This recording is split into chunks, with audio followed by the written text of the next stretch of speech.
प्रदेश की 4 बड़ी पार्टियों के चेहरे अब पूरी तरह से साफ हो गए हैं, लेकिन किस चेहरे पर जनता यहां की भरोसा करती है, 10 मार्च को इसका फैसला होगा जब चुनावी रिजल्ट आने शुरू होंगे।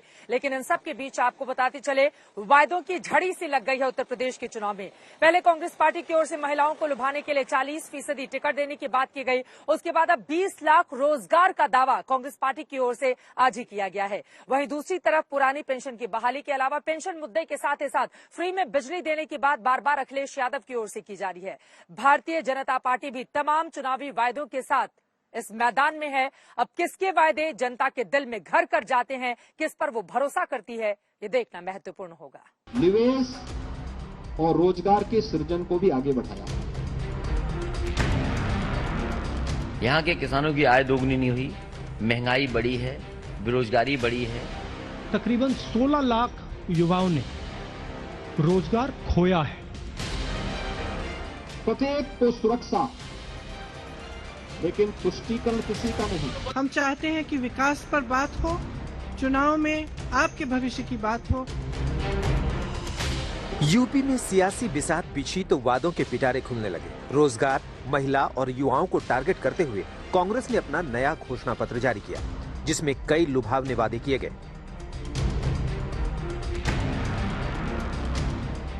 20 लाख सरकारी नौकरियों की गारंटी, 8 लाख नौकरियां सिर्फ महिलाओं के लिए होंगी। शिक्षकों के 1.5 लाख खाली पद भरे जाएंगे। 30 साल से कम उम्र के उद्यमियों को प्राथमिकता मिलेगी। सभी प्रतियोगी परीक्षाओं के शुल्क माफ होंगे। परीक्षाओं के लिए बस रेल यात्रा मुफ्त होगी। 5000 करोड़ का सीड स्टार्टअप फंड बनेगा। उत्तर प्रदेश में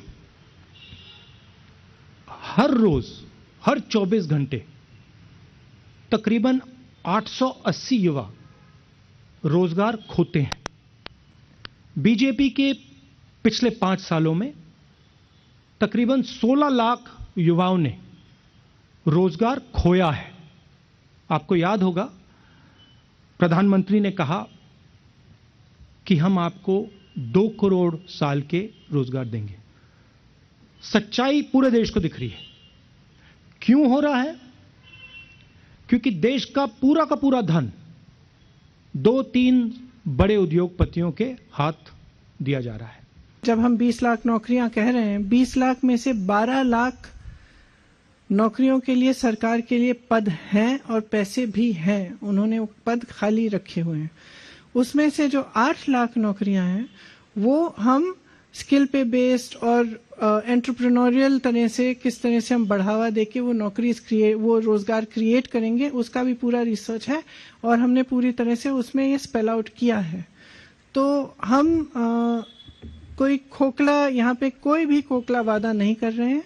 इसके लिए सरकार के पास खूब पैसा है। मेरा जवाब ये है कि जब ऐसी परिस्थितियां आएंगी तब ये तय किया जाएगा। लेकिन अगर ऐसी परिस्थिति आई भी और हम किसी गठबंधन की सरकार में शामिल हों या कुछ ऐसा हम सपोर्ट दें, तो हम चाहेंगे कि जो हमने एजेंडा महिलाओं के लिए और युवाओं के लिए यहाँ पे हमने जो आप सबको बताया है, जो हमारा एजेंडा है, वो हम पूरा कराएंगे। तो हम चाहेंगे कि वो एजेंडा पूरा हो।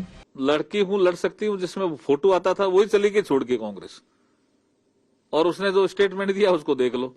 ये राहुल गांधी जी जो घोषणा पत्र जारी कर रहे हैं, इन्होंने हमारे राजस्थान में आकर के भी कहा कि 10 तक की गिनती होगी तब तक किसानों का कर्जा माफ हो जाएगा।